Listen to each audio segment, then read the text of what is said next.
anak-anak, semangat pagi. Assalamualaikum warahmatullahi wabarakatuh. Pada kesempatan kali ini perlu diinformasikan bahwa mulai semester 2, khususnya dalam pembelajaran daring atau online, materi pelajaran prakarya akan dibawakan langsung oleh saya sebagai pengajar kalian pada pelajaran prakarya melalui channel YouTube ini. Oke? Paham ya, Nak? Sebelum mulai, kalian bisa juga menonton dan mendengarkan video ini sambil menyimak buku prakarya kelas 9 semester 2. Jangan lupa, kalian juga boleh sambil menikmati camilan dan secangkir teh atau kopi hangat. Oh ya, bagi kalian yang belum subscribe channel ini, silakan subscribe, like, komen, atau share supaya kalian lebih mudah dalam mengikuti pelajaran prakarya ini. Terima kasih. Nah, pada pelajaran kali ini kita akan mulai pada bab 1 yang membahas tentang kerajinan berbasis media campuran. Ingat, bab 1, kerajinan berbasis media campuran. Baiklah anak-anak, Kepulauan Indonesia telah menjadi pusat perkembangan kebudayaan Asia sejak zaman dahulu. Banyak pulau-pulau yang dianugerahi berbagai kekayaan alam yang melimpah, dan penduduknya diberkahi keahlian tradisi dengan berbagai kerajinan mulai dari batik, berbagai ukiran kayu, aneka logam, keramik, berbagai bentuk anyaman, dan sebagainya. Semua ini patut kita syukuri sebagai anugerah Tuhan Yang Maha Esa. Maka cintailah kekayaan yang dimiliki negeri kita. Kerajinan berbasis media campuran adalah kerajinan yang dibuat dengan tujuan merubah bentuk sebuah benda yang dominan terbuat dari satu jenis bahan kini dipadukan dengan bahan lainnya agar menjadi lebih menarik, baik tanpa menghilangkan fungsi aslinya ataupun mengganti fungsinya. Bahan yang digunakan dapat berupa bahan alam dengan bahan alam atau bahan buatan dengan bahan buatan. Dapat pula terdiri dari bahan alam dan buatan. Pada prinsipnya adalah kerajinan yang dibuat dengan media campuran dapat memperindah penampilan, warna, tekstur, volume dari sebuah kerajinan. Dengan demikian, nilai kualitas dari kerajinan ini pun meningkat. Dengan mempelajari kerajinan berbasis media campuran ini, diharapkan dapat mengembangkan kreativitas dan keterampilan agar produk kerajinan bahan alam atau buatan yang ada dapat diolah sedemikian rupa menjadi karya yang lebih inovatif dan unik. Sebagai langkah awal, dapat dilakukan penggalian informasi dari berbagai sumber atau referensi mengenai produk kerajinan yang telah menggunakan media campuran sebagai bahan utamanya ya. Kalian bisa lihat dari internet ya, browsing tentang kerajinan-kerajinan dari bahan campuran ya, baik itu bahan alam dengan alam maupun bahan alam dengan bahan buatan. Kemudian, kerajinan berbasis media campuran banyak dilakukan oleh pengrajin. Nah, maksud dari pembuatan kerajinan yang dibuat dengan strategi perubahan seperti menggunakan bahan berbasis media campuran, beberapa alasan dapat dikemukakan adalah 1. Adanya kekurangan bahan baku atau memanfaatkan bahan baku yang tidak banyak jumlahnya. Kemudian, nomor 2, menghindari bentuk yang monoton. 3. Meningkatkan estetika pada tampilan produk. Kemudian 4, lebih terlihat modern karena dapat disukai oleh semua kalangan. Sebagai pembuat karya, selain diperlukan keterampilan dan kreativitas, juga diperlukan pengembangan karakter lainnya seperti kemauan keras, berani mencoba, tidak pantang menyerah, ulet, berani ambil risiko, dan bertanggung jawab. Kembangkanlah kreativitas dan keterampilan dalam berkarya agar dihasilkan produk kerajinan yang inovatif dan disukai banyak orang. Dengan demikian, citra bangsa Indonesia sebagai bangsa yang kreatif, terampil, dan bertradisi dapat dilestarikan dengan sebaik-baiknya. Nah, prinsip kerajinan berbasis media campuran. Dalam pembuatan produk kerajinan dengan menggunakan satu jenis bahan, terkadang banyak menemui kendala ya. Kendala yang biasa didapat seperti terbatasnya bahan baku, bentuk produk yang monoton dan kurang terlihat modern. Nah, untuk melakukan perubahan-perubahan bentuk pada produk kerajinan, salah satunya adalah dengan menggunakan media campuran. Dalam melakukan perubahan strategi pada kerajinan berbasis media campuran, perlu kiranya kita memahami prinsip kerajinan berbasis media campuran. 1. Merupakan penggabungan dari berbagai bahan yang tidak memiliki reaksi kimia tertentu. Ketika dilakukan penggabungan, misalnya, bahan yang digunakan dapat membuat bahan lainnya terkikis atau berkarat dan sebagainya. Nomor 2, bahan yang digunakan terdiri dari berbagai jenis, tidak hanya satu saja, melainkan lebih dari satu, dapat 2, 3, atau lebih. Semua tergantung pada rancangan kebutuhan dari produk kerajinan yang akan kita buat. 3. Bahan dapat terdiri dari bahan homogen, sejenis ya, atau yang heterogen. Misalnya, bahan alam dengan bahan alam, bahan buatan dengan bahan buatan, dapat pula campuran antara bahan alam dengan bahan buatan. Nah, yang penting tidak terjadi perubahan fisik pada salah satu bahan yang digabungkan, misalnya terjadi pelelehan setelah direkatkan dan sebagainya. Kemudian, masing-masing bahan memiliki karakteristik sendiri yang saling mendukung terwujudnya keindahan atau estetika dari sebuah produk kerajinan yang dibuat. 5.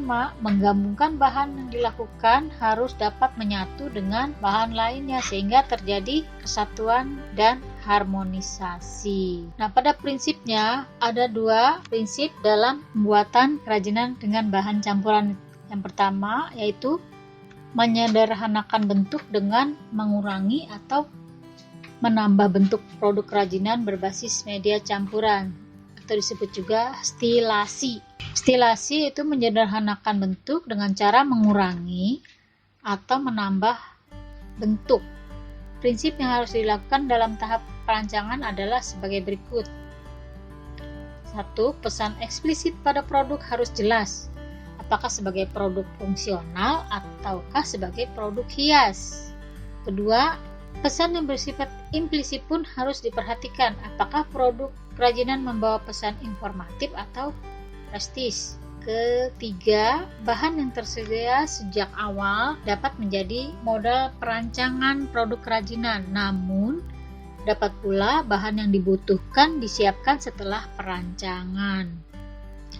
4. Produk kerajinan sebagai materi asal untuk dilakukan penyederhanaan bentuk harus disiapkan, apakah bentuknya gambar ataupun bentuk langsung. Kemudian, nomor 5, perhatikan penghematan bahan agar produksi dapat dilakukan sebanyak mungkin dengan berbagai bentuk rancangan. Nah, di sini ada contoh hiasan kepala penari Bali disederhanakan menjadi hiasan ruangan sekaligus kap lampu dengan menggunakan paduan bahan logam dan kayu serta besi sebagai penyangga. Kerajinan ini dibuat dari logam kuningan agar kuat dan diberi penyangga besi agar terlihat monumental dengan kayu sebagai alas produk base-nya, yang juga berguna untuk menambah daya tarik hiasan ruang. Proses pengayaan bentuk tampak pada bagian tiangnya ya, pada bagian tiang penyangga dan fungsinya. Selain sebagai hiasan, produk ini dapat dijadikan sebagai kap lampu. Kemudian ada juga contoh produk hiasan meja dari bahan kerang yang awalnya hanya diletakkan begitu saja dengan tambahan aksen seperlunya sebagai hiasan lemari atau meja. Namun dengan lebih kreatif, selain dipadukan dengan bahan logam, Produk kerajinan fungsi hias ini ditambah bentuknya menjadi memiliki kaki sehingga dapat berdiri kokoh dan artistik. Selain itu, ragam hias yang diterapkan juga sangat indah dan detail.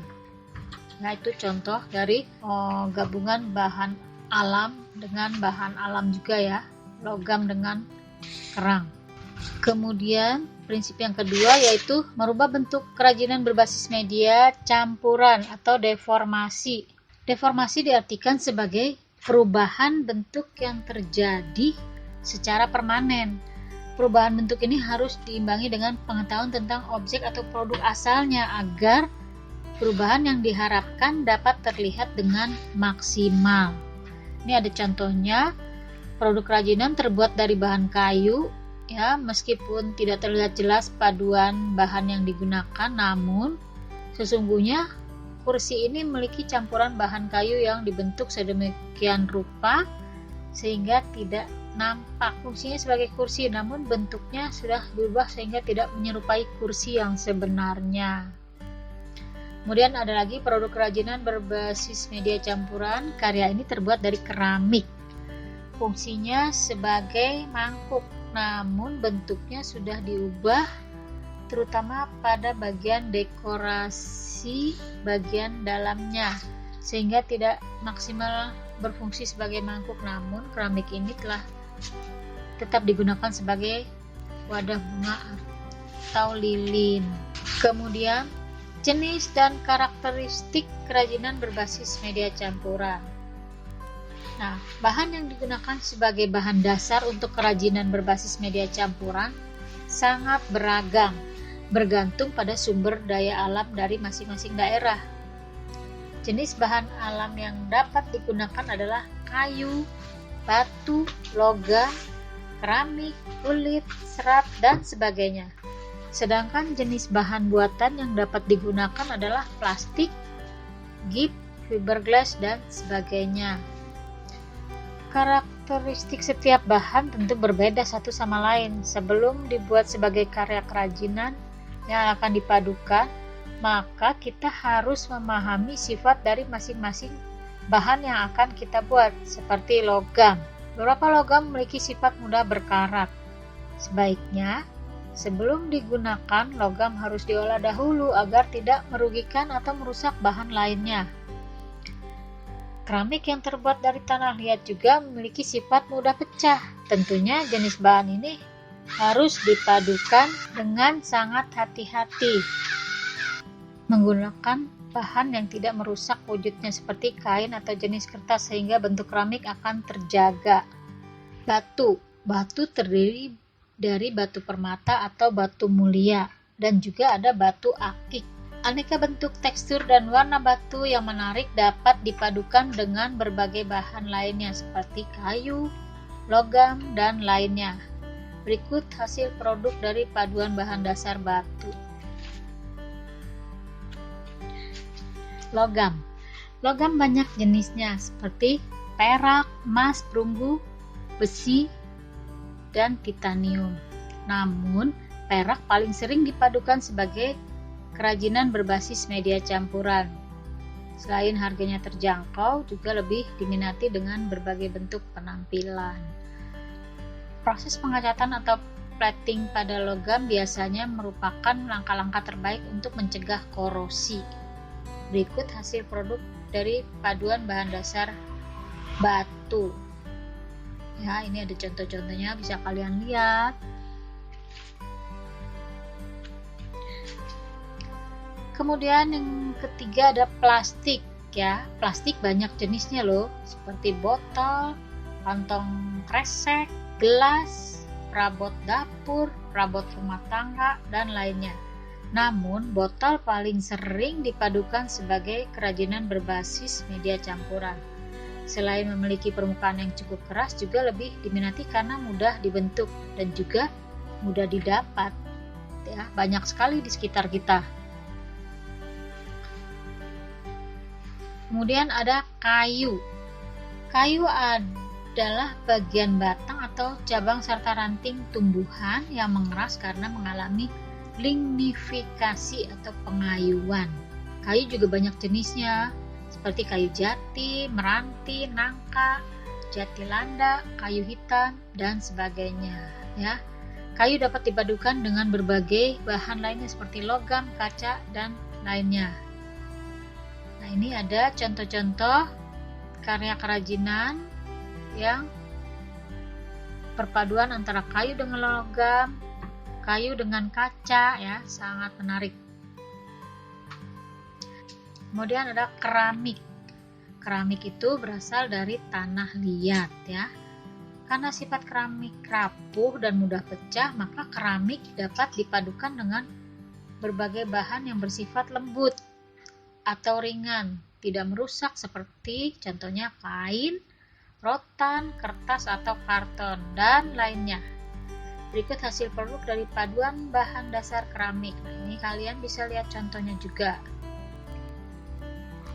Pada pertemuan berikutnya nanti kita akan membahas lanjutan materi tentang karakteristik dan proses produksi kerajinan berbasis media campuran.